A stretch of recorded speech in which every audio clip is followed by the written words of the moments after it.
क्या आपने कभी सोचा कि सहकारी समितियों में खाद नहीं लेकिन मार्केट में गोदाम भर भर खाद क्यों?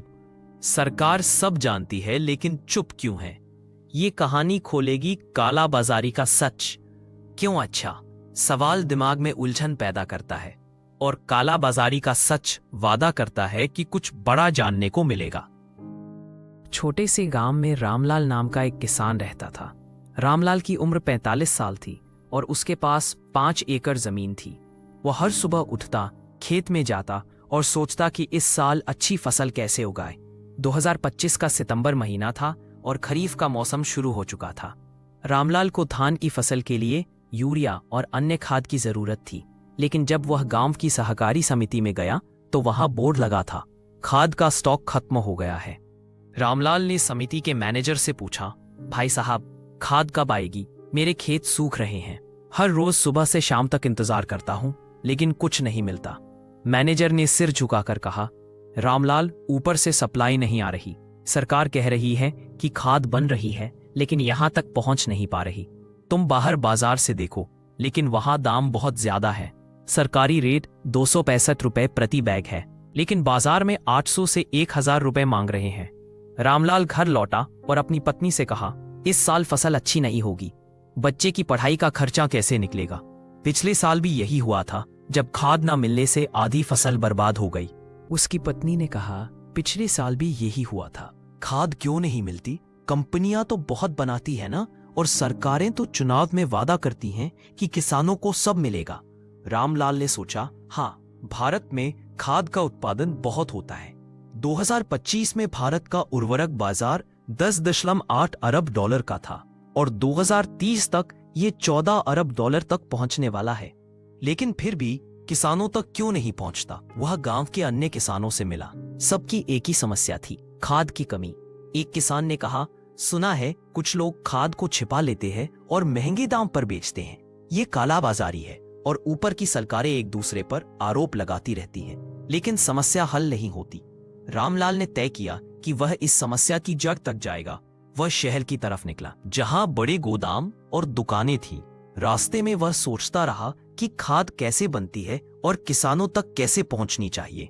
वह रेडियो पर सुनता रहा, जहां खबरें आ रही थीं कि विभिन्न राज्यों में किसान विरोध कर रहे हैं। रामलाल शहर पहुंचा और एक छोटी दुकान पर रुका।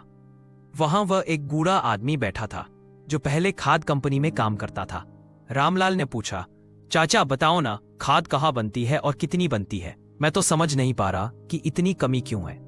बूढ़ा आदमी ने मुस्कुराकर कहा, बेटा भारत में कई बड़ी कंपनियां खाद बनाती हैं। जैसे कुछ कंपनियां यूरिया, डीएपी और अन्य उर्वरक बनाती हैं। 2025 में भारत का कुल उर्वरक उत्पादन लगभग 41.8 मिलियन टन है। यूरिया सबसे ज्यादा इस्तेमाल होता है क्योंकि यह सस्ता और असरदार है। कंपनियां गैस, कोयला या अन्य कच्चे माल से खाद बनाती हैं।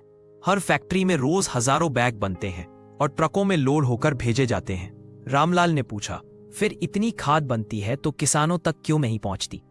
क्या कंपनियां ही कम बनाती हैं? चाचा ने समझाया, नहीं बेटा, उत्पादन तो होता है लेकिन पूरी जरूरत पूरी नहीं होती। भारत को कुछ खाद बाहर से मंगानी पड़ती है, जैसे चीन या अन्य देशों से।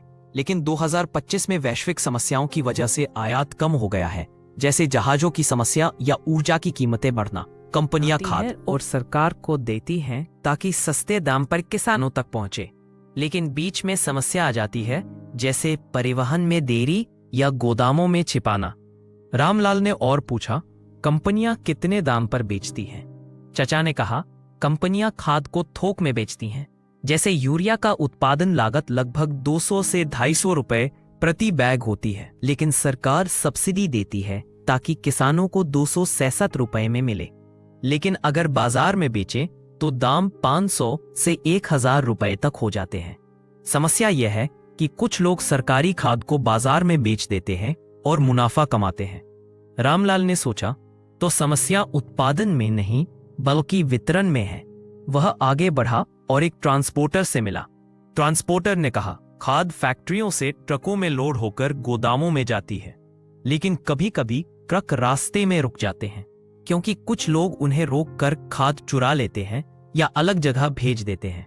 परिवहन की लागत भी ज्यादा है और देरी होती है, और ऊपर की सरकारें एक दूसरे पर आरोप लगाती रहती हैं, लेकिन ट्रांसपोर्ट सिस्टम ठीक नहीं करती।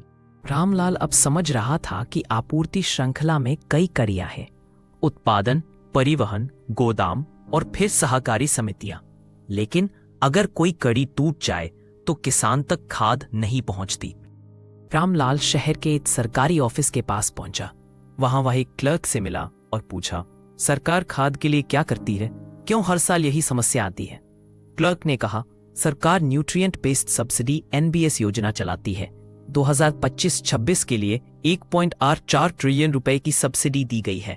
इसका मतलब है कि सरकार कंपनियों को पैसे देती है ताकि खाद सस्ती रहे, जैसे DAP या यूरिया पर सब्सिडी। रामलाल ने पूछा, फिर सहकारी समितियां क्या हैं? क्लर्क ने समझाया, सहकारी समितियां गांवों में होती हैं जहां किसानों को सस्ते दाम पर खाद मिलती है। सरकार खाद को इन समितियों तक भेजती है, लेकिन कभी कभी स्टॉक कम पड़ जाता है क्योंकि मांग ज्यादा है। 2025 में मांग बढ़ी है क्योंकि अच्छी बारिश हुई, लेकिन आपूर्ति कम है। लेकिन बाजार में खाद महंगी क्यों मिलती है?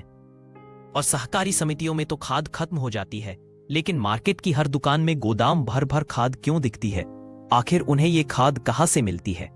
क्लर्क ने चुपचाप कहा, यह सवाल बड़ा है रामलाल। सहकारी समितियों में खाद नहीं रहती क्योंकि वहां आने वाली खाद को रास्ते में रोक लिया जाता है। बाजार की दुकानों में खाद इसलिए होती है क्योंकि कुछ लोग सरकारी खाद को छिपाकर वहां बेचते हैं। यह काला बाजारी है। और देखो, सरकारें तो एक दूसरे पर आरोप लगाती रहती हैं। जैसे एक राज्य में बीजेपी की सरकार है, वो कहती है कि दूसरे राज्य में कांग्रेस की सरकार खाद की कालाबाजारी करवा रही है, लेकिन खुद अपने राज्य में भी किसान लाइन में लगे हैं और खाद नहीं मिल रही।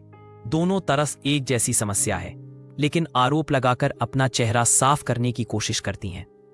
रामलाल ने पूछा, क्यों ऐसा करती हैं सरकारें? क्लर्क ने कहा, क्योंकि सरकार सब जानती है। मंत्री और अधिकारी जानते हैं कि कालाबाजारी कैसे होती है, ट्रक डाइवर्ट करके, गोदाम में छिपाकर।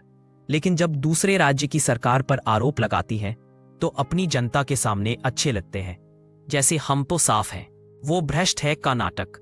लेकिन सच्चाई यह है कि सभी जगह भ्रष्टाचार है। मंत्री खुद इसमें शामिल होते हैं क्योंकि इससे उनकी जेब भरती है। सरकार को पता है कि परिवहन में देरी कैसे करवानी है या स्टॉक कैसे छिपाना है। सहकारी समितियों में खाद नहीं पहुंचती, लेकिन मार्केट की दुकानों में इसलिए होती है क्योंकि मंत्री और उनके लोग इसे वहां भेजते हैं, फिर दुकानदारों से पैसा लेते हैं। सरकार जानती है कि ये सब हो रहा है, लेकिन नाटक करती है। रामलाल अब घर लौटते हुए सोच रहा था। वह गांव के किसानों की बैठक बुलाई। बैठक में वह बोला, भाइयों, खाद नहीं मिलने का कारण उत्पादन की कमी नहीं, बल्कि भ्रष्टाचार और आपूर्ति में देरी है।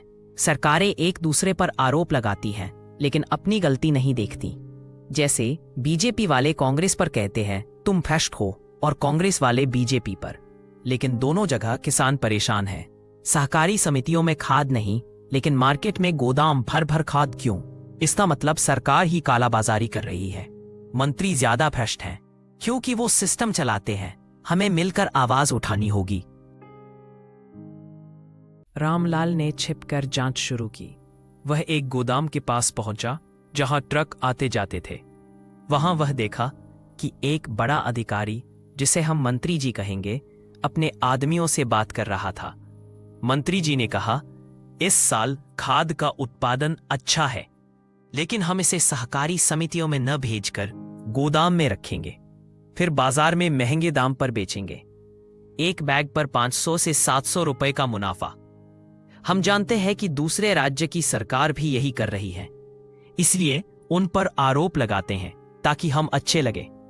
उनका आदमी बोला, लेकिन सर, सरकारी सब्सिडी वाली खाद को बाजार में बेचना गलत है, और अगर किसान विरोध करेंगे तो? मंत्री जी ने हंसकर कहा, किसानों को लगता है कमी है, लेकिन असल में हम होर्डिंग कर रहे हैं। ट्रांसपोर्ट में देरी, सब्सिडी की देरी, ये सब बहाने हैं। वैश्विक समस्याओं की वजह से आयात कम हुआ तो मौका अच्छा है। और सहकारी समितियों में खाद नहीं पहुंचेगी, लेकिन मार्केट की दुकानों में भेज दो। दुकानदारों से पैसा लो और जनता को कहो कि कमी है। अगर किसान धरना दें या बोले तो पुलिस भेजकर लाठीचार्ज करवाओ या FIR दर्ज करवाओ। जनता के सामने हम कहें कि हम एक्शन ले रहे हैं, लेकिन असल में सब नाटक है। दूसरे राज्य की सरकार पर आरोप लगाकर हमारा चेहरा साफ रहेगा। रामलाल ने छिपकर रिकॉर्डिंग की। वह समझ गया कि कालाबाजारी इसी तरह होती है। सरकारी खाद को रास्ते में रोककर, गोदाम में छिपाकर और फिर ज्यादा दाम पर बेचकर। सहकारी समितियों में खाद नहीं रहती, लेकिन मार्केट की दुकानों में गोदाम भर भर खाद क्यों? क्योंकि सरकार ही इसे वहां बेचती है। सरकार सब जानती है, लेकिन नाटक करती है। रामलाल ने पुलिस और मीडिया को सबूत दिए। जांच हुई और मंत्री जी पकड़े गए। गोदाम से हजारों बैग निकले। लेकिन रामलाल जानता था कि यह सिर्फ एक उदाहरण है। सभी सरकारें एक जैसी हैं। कहानी फैलने के बाद रामलाल और अन्य किसानों ने धरना शुरू किया। वे सड़क पर बैठे और बोले, खाद दो या सरकार जिम्मेदार है। सहकारी समितियों में खाद नहीं, लेकिन मार्केट में क्यों है? सरकार ही कालाबाजारी कर रही है। लेकिन मंत्री जी के आदेश पर पुलिस आई, लाठीचार्ज हुआ और कई किसानों पर एफआईआर दर्ज की गई। रामलाल ने कहा, देखो, जब हम बोलते हैं तो सरकार दबाती है, लेकिन हम चुप नहीं रहेंगे। मंत्री जी जेल गए और खाद सहकारी समितियों में पहुंचने लगी। रामलाल ने गांव वालों से कहा, सरकारें भ्रष्ट हैं, क्योंकि वो सब जानती है लेकिन नाटक करती है। कभी सोचा है कि सहकारी समितियों में खाद नहीं रहती, जबकि मार्केट की हर दुकानों में गोदाम भर भर खाद होती है? आखिर उन्हें ये खाद कहां से मिलती है? इसका जवाब है, सरकार ही कालाबाजारी कर रही है। हमें मिलकर आवाज उठानी होगी ताकि हमारी मेहनत बेकार ना जाए। दोस्तों, ये वीडियो आपको कैसा लगा? अगर अच्छा लगा तो लाइक करें और हमारे चैनल हक की आवाज को सब्सक्राइब करें, क्योंकि हम ऐसे ही वीडियो लाते हैं जिसने जनता की आवाज को दबाया ना जाए।